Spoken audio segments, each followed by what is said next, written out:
बिस्मिल्लाहिर्रहमानिर्रहीम। यूं तो सभी परिंदे हजरत सुलेमान अलैहिस्सलाम के मुसख्खर और ताबे फरमान थे, लेकिन आपका हुदहुद आपकी फर्माबरदारी और खिदमत गुजारी में बहुत मशहूर है। इसी हुदहुद ने आपको मुल्क सबा की मलिका बिल्कीस के बारे में खबर दी थी कि वो एक बहुत बड़े तख्त पर बैठकर सल्तनत करती है और बादशाहों के शाया निशान जो भी सरो सामान होता है वो सब कुछ उसके पास है, मगर वो और उसकी कौम सितारों के पुजारी हैं। इस खबर के बाद हजरत सुलेमान अलैहिस्सलाम ने बिल्कीस के नाम जो खत अरसाल फरमाया उसको यही हुदहुद लेकर गया था। चुनाचे कुरान करीम का इरशाद है कि हजरत सुलेमान अलैहिस्सलाम ने फरमाया कि तुम मेरा ये खत लेकर जाओ और उनके पास ये खत डालकर फिर उनसे अलग होकर तुम देखो कि वो क्या जवाब देते हैं। पारा 19 सूरतुन नम्ल आयत 28।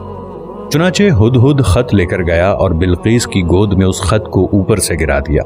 उस वक्त उसने अपने गिर्द उमरा और अरकान सल्तनत का मजमा इकट्ठा किया, फिर खत को पढ़कर लर्जा बरंदाम हो गई और अपने अराकीन से ये कहा कि ऐ सरदारों, बेशक मेरी तरफ एक इज्जत वाला खत डाला गया, बेशक वो सुलेमान की तरफ से है और बेशक वो अल्लाह के नाम से है जो निहायत मेहरबान रहम वाला, ये कि मुझ पर बुलंदी न चाहो और गर्दन रखते मेरे हुजूर हाजिर हो। पारा 19 सूरतुन नम्ल आयत 29 ता 31।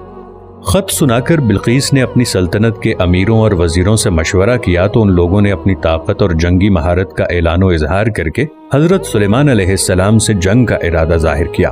उस वक्त अक्लमंद बिल्कीस ने अपने अमीरों और वजीरों को समझाया कि जंग मुनासिब नहीं है, क्योंकि इससे शहर वीरान और शहर के इज्जतदार बाशिंदे जलीलो खार हो जाएंगे। इसलिए मैं ये मुनासिब ख्याल करती हूँ कि कुछ हदाया और तहाइफ उनके पास भेज दूँ। इससे इम्तिहान हो जाएगा कि हजरत सुलेमान सिर्फ बादशाह हैं या अल्लाह अज़्ज़ा वजल के नबी भी हैं। अगर वो नबी होंगे तो हरगिज मेरा हदिया कबूल नहीं करेंगे, बल्कि हम लोगों को अपने दीन के इत्तबा का हुक्म देंगे, और अगर वो सिर्फ बादशाह होंगे तो मेरा हदिया कबूल करके नर्म हो जाएंगे। चुनाचे बिल्कीस ने 500 गुलाम, 500 लौंडियां बेहतरीन लिबास और जेवरों से आरास्ता करके भेजे और उनके साथ 500 सोने की ईंटें और बहुत से जवाहरात और मुश्को अंबर और एक जुड़ाऊ ताज एक खत के साथ अपने कासिद के साथ भेजा। हुदहुद ये सब देखकर रवाना हो गया और हजरत सुलेमान अलैहिस्सलाम के दरबार में आकर सब खबरें पहुंचा दी। चुनाचे बिल्कीस का कासिद जब चंद दिनों के बाद तमाम सामानों को लेकर दरबार में हाजिर हुआ तो हजरत सुलेमान अलैहिस्सलाम ने गजबनाक होकर कासिद से फरमाया, क्या माल से मेरी मदद करते हो? तो जो मुझे अल्लाह ने दिया वो बेहतर है इससे जो तुम्हें दिया, बल्कि तुम ही अपने तोहफे पर खुश होते हो। पलट जाओ उनकी तरफ तो जरूर हम उन पर वो लश्कर लाएंगे जिनकी उन्हें ताकत ना होगी, और जरूर हम उनको उस शहर से जलील करके निकाल देंगे, यूं कि वो पस्त होंगे। चुनाचे इसके बाद जब कासिद ने वापस आकर बिल्कीस को सारा माजरा सुनाया तो बिल्कीस हजरत सुलेमान अलैहिस्सलाम के दरबार में हाजिर हो गई और हजरत सुलेमान अलैहिस्सलाम का दरबार और यहाँ के अजायबात देखकर उसको यकीन आ गया कि हजरत सुलेमान अलैहिस्सलाम खुदाए अज़्ज़ा वजल के नबी बरहक हैं और उनकी सल्तनत अल्लाह ताला ही की तरफ से है।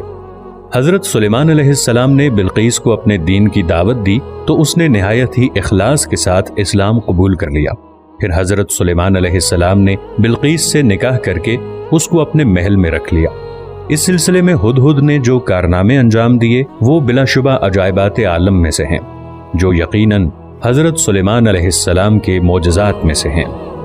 मलिका सबा बिल्कीस का तख्त शाही 80 गज लंबा और 40 गज चौड़ा था। ये सोने, चांदी और तरह तरह के जवाहरात और मोतियों से आरास्ता था। जब हजरत सुलेमान अलैहिस्सलाम ने बिल्कीस के कासिद और उसके हदाया और तहाइफ को ठुकरा दिया और उसको ये हुक्मनामा भेजा कि वो मुसलमान होकर मेरे दरबार में हाजिर हो जाए, तो आपके दिल में ये ख्वाहिश पैदा हुई कि बिल्कीस के यहाँ आने से पहले ही उसका तख्त मेरे दरबार में आ जाए। चुनाचे आपने अपने दरबार में दरबारियों से ये फरमाया, ऐ दरबारियों, तुम में कौन है कि वो उसका तख्त मेरे पास ले आए कबल इसके कि वो मेरे हुजूर मुती होकर हाजिर हों। एक बड़ा खबीस जिन बोला, मैं वो तख्त हुजूर में हाजिर कर दूंगा कबल इसके कि हुजूर इजलास बर्खास्त करें और मैं बेशक इस पर कुव्वत वाला अमानतदार हूँ।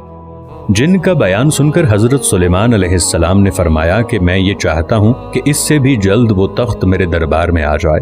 ये सुनकर आपके वजीर हजरत आसिफ बिन बरक़िया रज़ियल्लाहु ताला अन्हु, जो इसमें आज़म जानते थे और एक बाकरामत वली थे, انہوں نے حضرت سلیمان علیہ السلام سے عرض کیا جیسا کہ قرآن مجید میں ہے، قال الذي عنده علم من الكتاب انا آتيك به قبل ان يرتد اليك طرفك، پارہ 19 سورۃ النمل آیت 30۔